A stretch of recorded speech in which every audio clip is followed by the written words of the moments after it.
If your jazz solos aren't sounding like jazz and they're sounding still a little robotic, I think I know why. Most players, they only learn chord tones and they don't learn how to turn those chord tones into music. Let's check this out.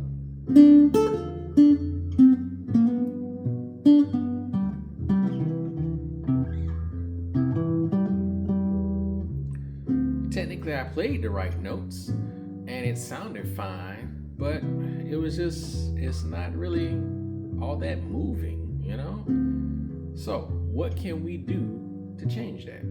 Well, I'm going to show you. So, let's listen to this.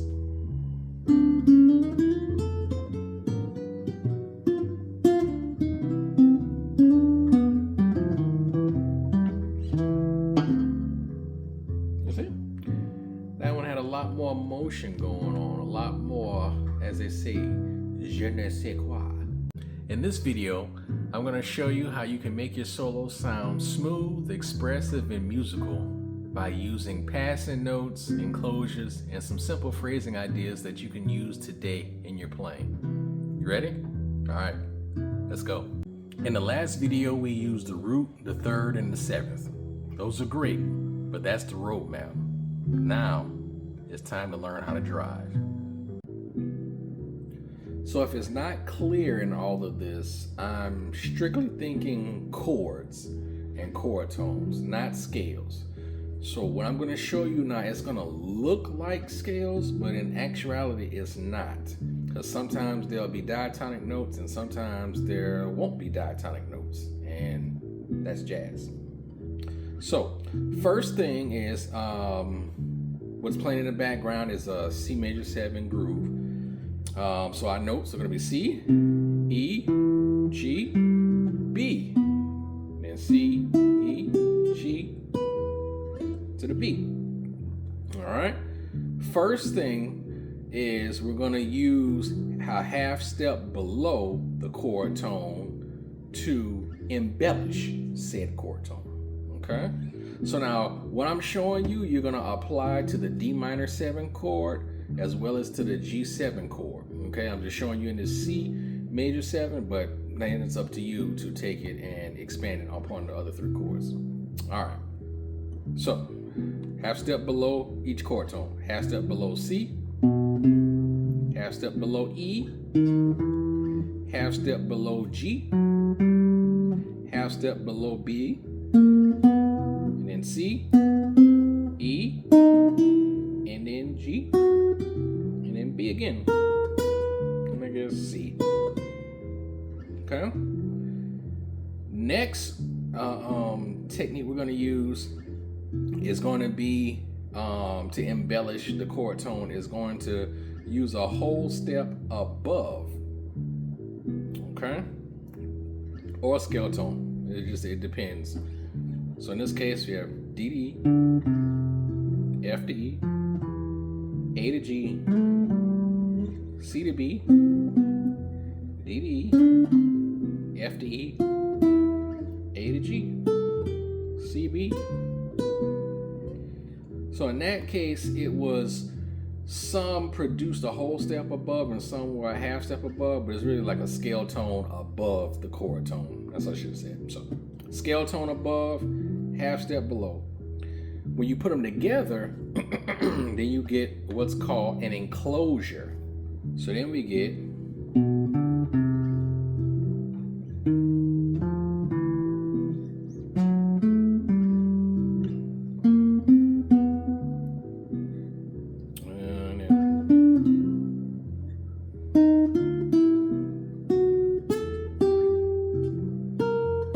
sorry.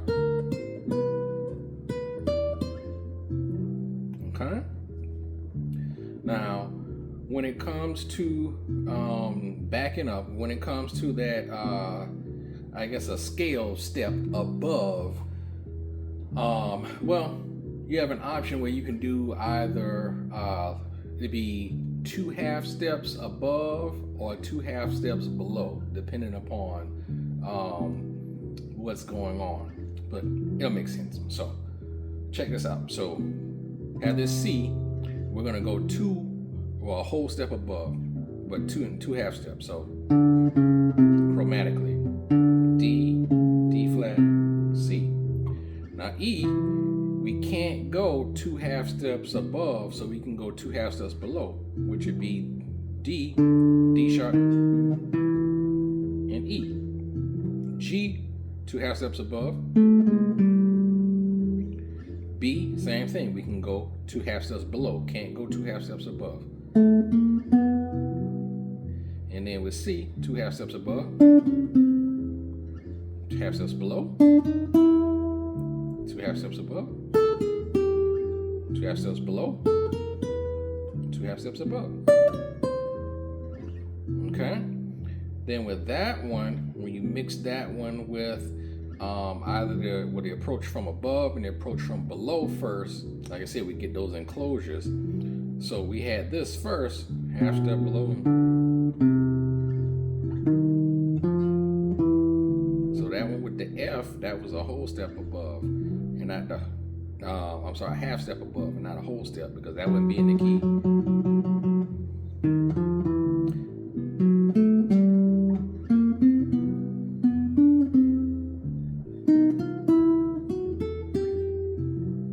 You might have heard these sounds before. Very bebop. Charlie Parker, everybody. All right. So then, if we take the that double half step and then use that with whatever scale tone above or below we have, we'll get this sound. So you get, that was a half step below, and then the 2 half steps above to get to C. And then for E, we're gonna do the, we started above first, or you can go, so either way, I'm sorry, or, okay, or, same thing for the E. Or,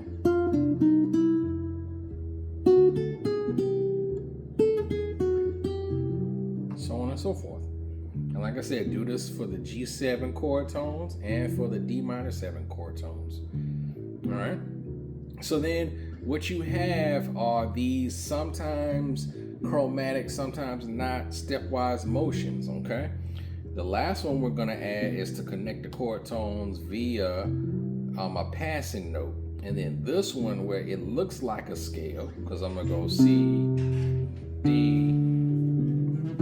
E, E to get the G, F, G, G, A, B, and then B just goes to C. All right. So like I said, it looks like a scale, but it's not a scale because I'm thinking not.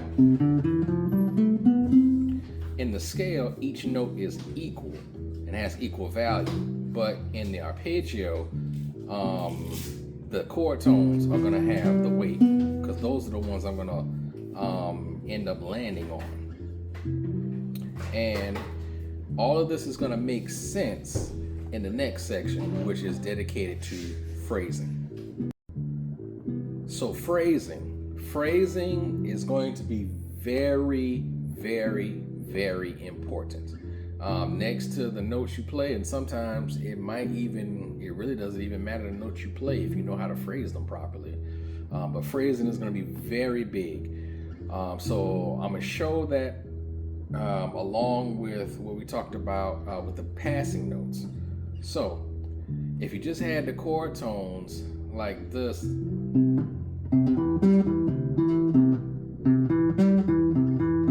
that's just playing that triad, C, E, G, E, C, E, C. But then if I add the passing tones without any phrasing, it can sound like, and it sounds like an exercise. But if I add some phrasing to it, which is like some slurs, you can get this. And then I'm still focusing on C, E, G, E, C. But listen to this.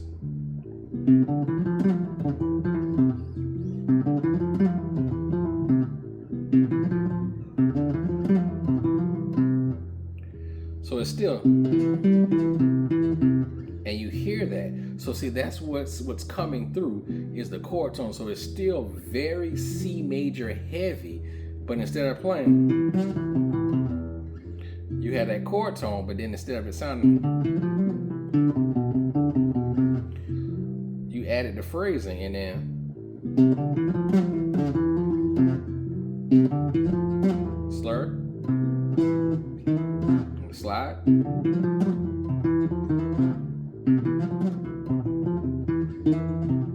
So things like that help to break it up and just to make it sound musical.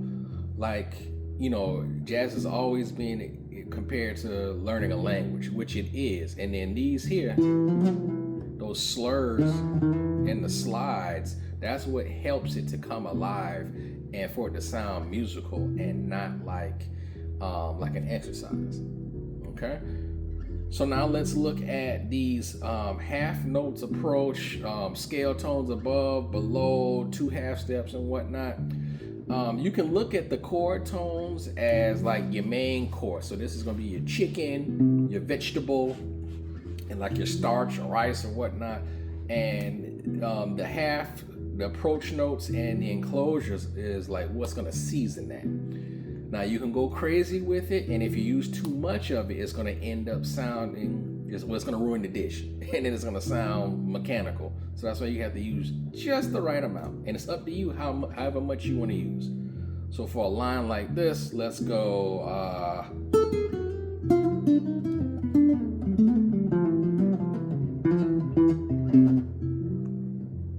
So in there I had this.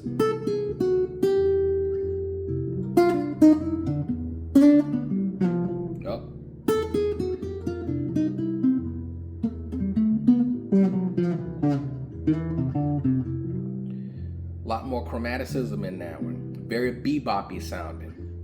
But you don't have to go there. You can go.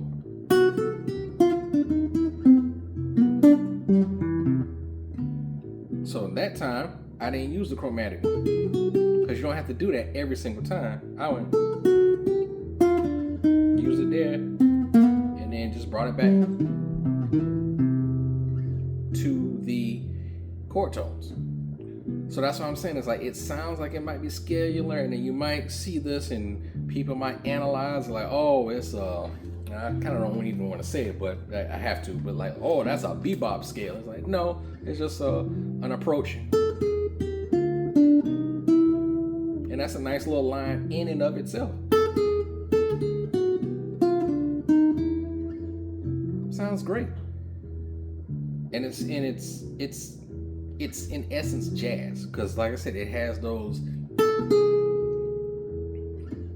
outside non-chord tones that you wouldn't get if you were to think like, oh, okay, well, it's a bebop, it's a scale. You don't get that one, and you don't get that one either in any kind of scale. But I'm thinking G to E, 5th and 3rd.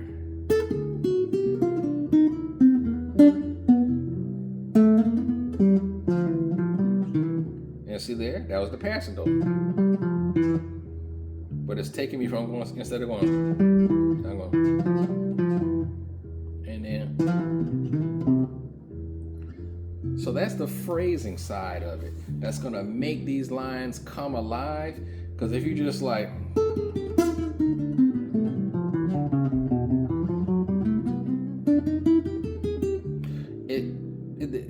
that's nothing. It doesn't sound good, it doesn't sound musical, and it's also not giving off this sound, which is being played in the back. It's not giving off C major 7, it's giving off noodling, and it's giving off exercise, unmusical, randomness, and you don't want to be random. Now, there might be times where you choose to be random so you can obscure the harmony and what's going on, but that is completely up to you when you want to do that. So it's cool to do when you have control and you're doing it on purpose. But if you're doing it because you don't know how to, as they say, play the changes, then you're not really doing anything, okay? Next technique we're going to use is called call and response. So with this technique, you're going to play a short melodic phrase, and then you're going to answer it back with a short melodic phrase. Now you can expand it out and do a longer one, but it kind of loses some of its flavor by doing that. So we're just going to keep things simple. All right, so we're still playing over that C major 7 groove, and let's get our melodic phrase. So let's go. And that's it. It's that simple. That first phrase. Now we're going to answer it with another one. So we got.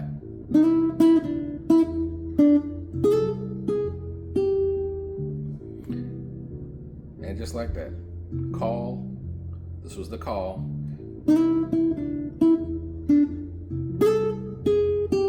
And that was the response, the. And then as a piggyback to the last technique with phrasing, you can hear how it's just.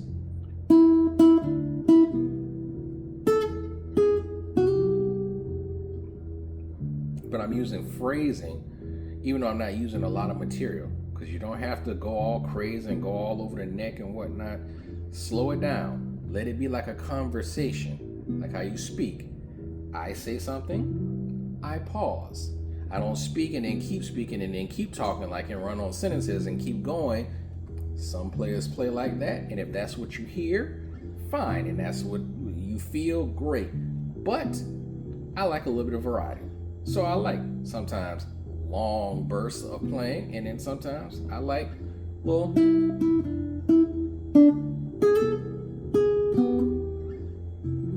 phrases like that. It gives some contrast to your solo, okay? Everything don't have to be Coltrane in his sheets of sound phase the whole time, okay? All right, so let's try some other phrases. All right, so let's go.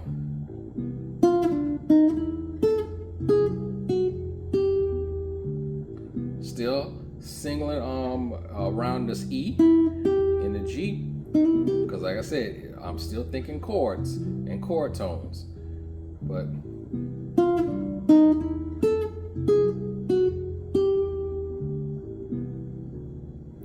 using the chromatic above and then use my enclosure. But you see how it's not, even though that one swung, but I mean, that's just in me, pat on the back, jazzy. But you get the point. You don't have to make it a long run-on sentence. I mean, that works, but I'm trying to show you an example of it playing bad, but not to toot my own horn, but you know, after listening to so much good music, it's kind of difficult to play, poorly. But I think you understand the point. So call and response, use that, use shorter phrases, and then just answer it with another short phrase.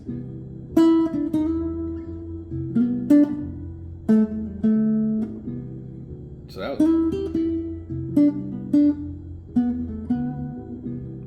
that was 3.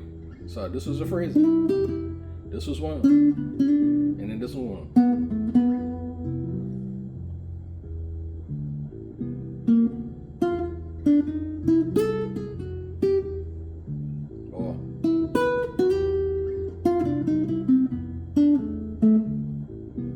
Pretty nice, right? Same thing. Oh, that's that B, G, E. I forgot exactly what that phrase was, but you're getting the point. So you sit down with these techniques. You have the chord tones, okay? And then to spice them up, like we said, we use our enclosures and our approach notes along with phrasing, good phrasing, so that we can just get a near limitless supply of lines. And then along with call and response, we can slow things down, and you have a plethora of musical ideas at your disposal. All right, so let's create a jazz line together, or I'll show you how I go about doing this so that you can know how to practice it. So we're going to do this over a 2-5-1 and a key of C. like we've been doing in previous videos. So we got a D minor 7, G7, and then to the C major 7. Okay. So first off, we're gonna pick our starting point. We're gonna do a chord tone because that's what we do. All right. So let's do the 5th. Let's start on the 5th. So that A. Let's do let's go yep, so we can do this whole step. That doesn't sound too bad. So I'm doing A, half step below A to embellish the A, and then going up the arpeggio of D minor 7.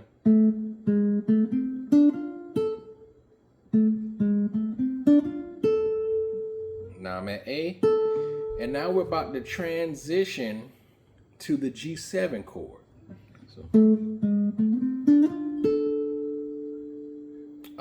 So like we were talking about in the previous videos, we need to voice lead nicely to the next chord. Next chord tone that's near us is going to be B, up, or the G.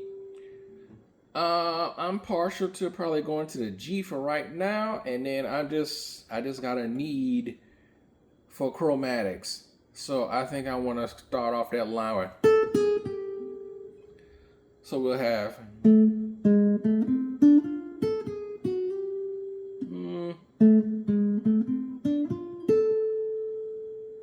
so then here's where the phrase has to come in. It doesn't sound natural going, because then that's gonna put me on the off beat. So if I want to have that G on the downbeat,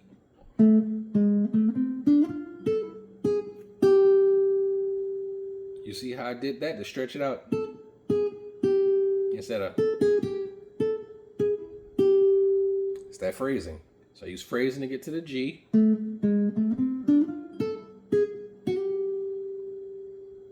And I'll probably go down the arpeggio.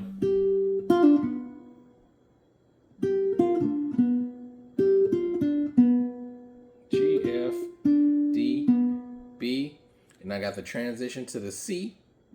So then that one's gonna probably be closest note, C. And then maybe since I'm at home now, I can do maybe more chromatic shenanigans or maybe more slurs or something, but let's see how it feels and what I'm hearing.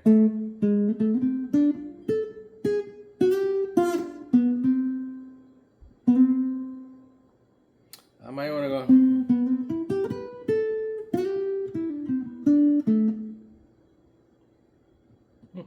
Doesn't sound bad to me. So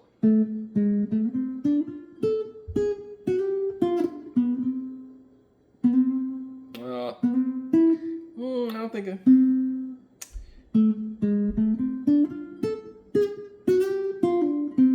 oh, sorry.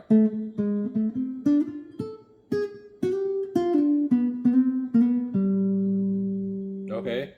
To the G.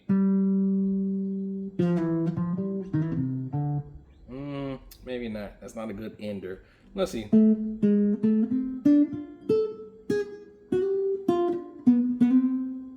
I'll probably stay that in for phrasing purposes because I don't have to move all the time and keep it going.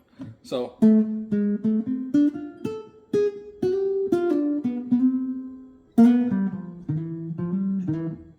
there we go. So then we have half step below, and then arpeggio, chromatic down, arpeggio, phrasing, and those passing notes. So the stuff that we talked about. But then as you see, we didn't just chuck every single technique or idea into this one line, and then it sounds completely chromatic to where you can't make out what the chords are. So let's see how that's going to apply to the actual track. All right, so here we have our track. D minor 7, G7, into the C major 7. Let's see how our line, we can fit it in here with phrasing. So we got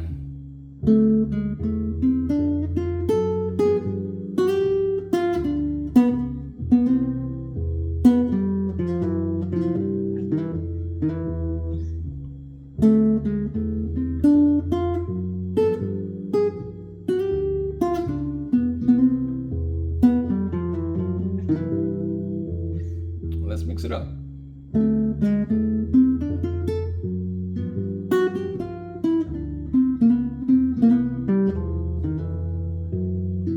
But you see what I did there?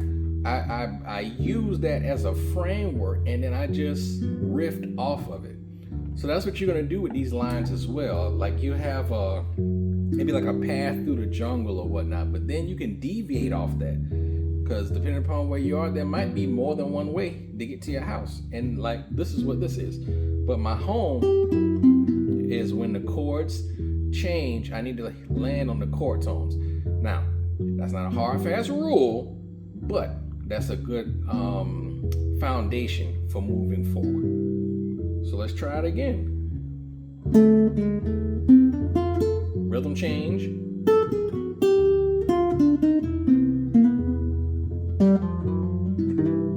Using those tools.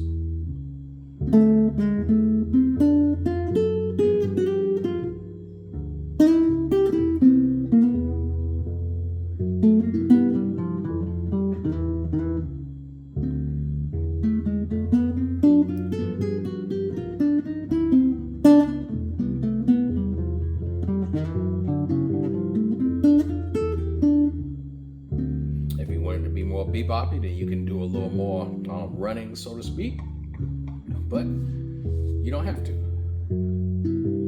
Let's see if we can come up with another variation.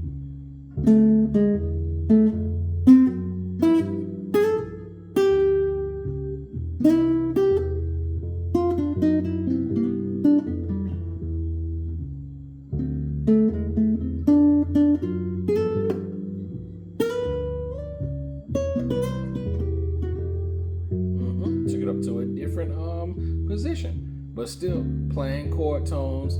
Main thing is using that phrasing, and then I hope you see me using these and here using these approaches and enclosures to spice up the line, and then I can change it up because I know where the chord tones are, and I can voice lead to them. And that's what these enclosures and approaches help you do as well, is to voice lead to the next chord tone, because maybe there might be some space that you need to fill up.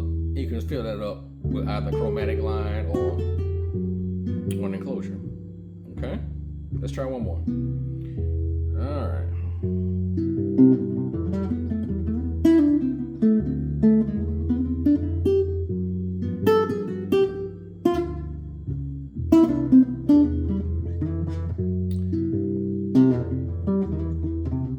See, that time I used more space, and I didn't fill up the bar with so much chromaticism.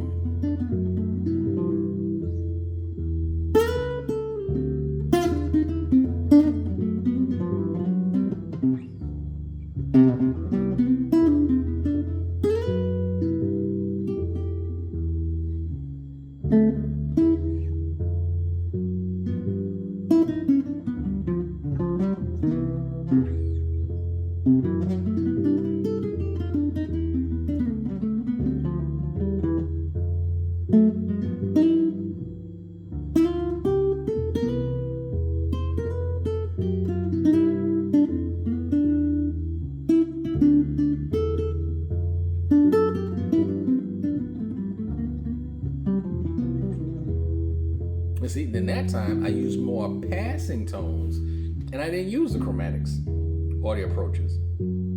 So that's the freedom that you have, and you can decide how you want to season that chicken. You know, if you want it spicy, make it spicy. If you want it a little Cajun, make it Cajun. You want it sweet, make it sweet. That's what you have with these tools that I'm showing you. So I hope you use them well, because with great power comes great responsibility. This is where your playing transforms. You no longer think notes and you start thinking music. In the next video, I'm going to show you how you can apply this to a standard. And now you'll be able to create full solos instead of just practicing isolated ideas. If you like this and you need help, and you want a step-by-step method for learning how to play jazz and solo over standards, go ahead and hit subscribe. That's what this channel is all about. All right? So remember, make music, have fun, and stay jazzy.